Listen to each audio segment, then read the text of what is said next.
नमस्कार दोस्तों। नोटों की गड्डियां इतनी, उन्हें बांधने के लिए रबड़ बैंड लाने में 65,000 रुपए खर्च हो जाएं। कैश इतना कि तिजोरी कम पड़ जाए। कैश छुपाने के लिए गड्ढे करने पड़े। अपनी लड़की को सर्दी से बचाने के लिए जला दिए $2 मिलियन। चलिए जानते हैं पाब्लो एस्कोबार का वो सफर। मैं हूं सिद्धार्थ, आप देख रहे हैं किस्से कहानी।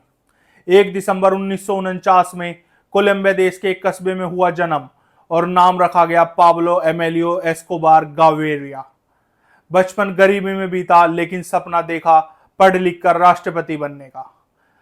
वकालत करते हुए बीच में ही छोड़नी पड़ी पढ़ाई पैसों के चलते। पैसे कमाने के लिए गांजा बेचा, लॉटरी के टिकट बेचे, कुछ गाड़ियां भी चुराई। यहीं से शुरुआत हुई पाब्लो के गुनाहों के सफर की। फिर 1970 में 21 साल की उम्र में एक अमीर आदमी को अगवा कर 4 करोड़ की फिरौती वसूली। 1971 में उसने कदम रखा कोकीन के धंधे में और कुछ ही समय में अपनी गैंग तैयार की।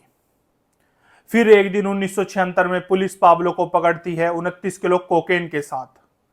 पाब्लो पैसे देकर सेटलमेंट कर लेता है, पर उसके बाद पाब्लो एमेलियो एस्कोबार गाविरिया अपना एक सिद्धांत बनाता है, प्लाटा ओ प्लोमो, रिश्वत लो या मर जाओ। साल 1978 तक अपना एक ड्रग कार्टेल खड़ा कर देता है जिसका नाम कार्टेल डे मेडेलिन। इसी के चलते पूरी दुनिया के 80% ड्रग मार्केट पर पाब्लो का कब्जा हो जाता है। पाब्लो ड्रग सप्लाई कैसे करता था? कहा जाता है प्लेन के टायर में, कपड़ों के डब्बों में, हर तरह के मांस, मीट, मछली के अंदर डालकर। आने वाले 5 सालों में कोलंबिया का सबसे अमीर आदमी बन गया। ये पैसा सिर्फ अपने लिए नहीं कमाया था उसने। शहर मेडेलिन के लोग उसे रॉबिन हुड मानते थे। पाब्लो ने शहर में रोड, हॉस्पिटल, स्कूल और स्टेडियम बनवाए, लेकिन उसका कार्टेल इतना पैसा कमा रहा था जिसे खर्च करना असंभव था।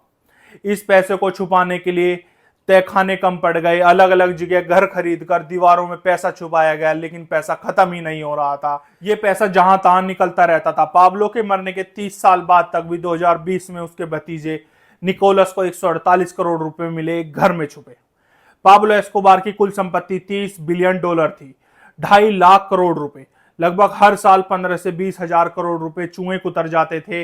ईयर 1979 में एक्स्ट्राडिशन ट्रीटी साइन होती है अमेरिका और कोलंबो के बीच, जिसका मतलब सभी अपराधियों को अमेरिका ले जाया जा सकता था जिन्होंने अमेरिका के खिलाफ कुछ क्राइम किया हो। और वहीं पाब्लो एस्कोबार तो एक दिन में 1500 किलो कोकेन स्मगल करता था अमेरिका को। साल 1982 तक ट्रीटी चलती रही। फिर पाब्लो एस्कोबार ने एक रास्ता चुना, पॉलिटिक्स का। उसकी एंट्री होती है कोलंबियन लिबरल पार्टी में। फिर वो चुनाव लड़ता है और कोई बड़ी बात नहीं, वो जीत जाता है।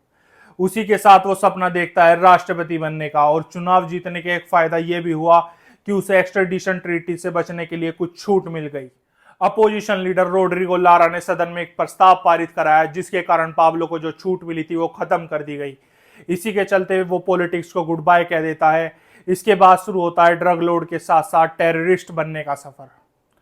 अगले 3 महीनों के अंदर अपोजिशन लीडर रोड्रिगो लारा को मरवा दिया जाता है। इसके बाद पाब्लो ने कोलंबिया क्रांति ग्रुप M19 के साथ हाथ मिलाया। पाब्लो के इशारे पर एक रोज नवंबर 1985 में कोलंबिया सुप्रीम कोर्ट पर M19 के हथियारबंद लड़कों ने हमला कर दिया और जज समेत 300 लोगों को बंदी बना लिया। उन्होंने कोलंबिया के राष्ट्रपति से मांग की अमेरिका के साथ ट्रीटी तोड़ दी जाए, पर मांग तो नहीं मानी गई, लेकिन 6 जज समेत 100 आम आदमियों की जान चली गई।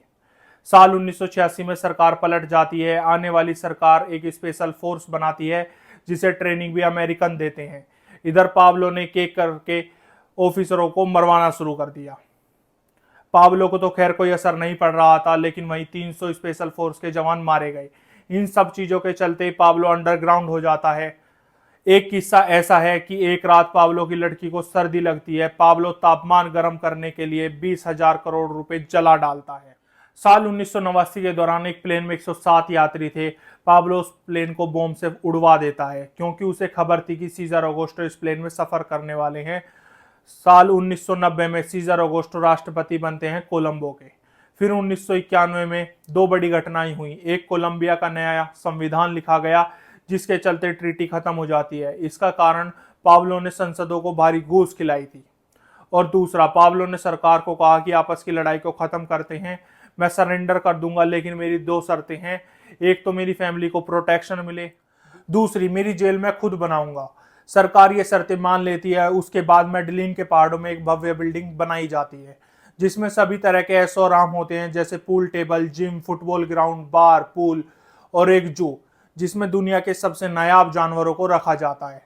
लेकिन कोलंबिया में मौत का सिलसिला रुकता नहीं है। पाब्लो ने एक दिन 2 आदमियों को पुलिस के सामने ही मार डाला। अंततः कोलंबिया सरकार ने अमेरिका से मदद मांगी। अमेरिका से आई एक टीम पहुंची जेल, लेकिन पाब्लो वहां से फरार था। अगले 1.5 साल तक पाब्लो छुपता रहा।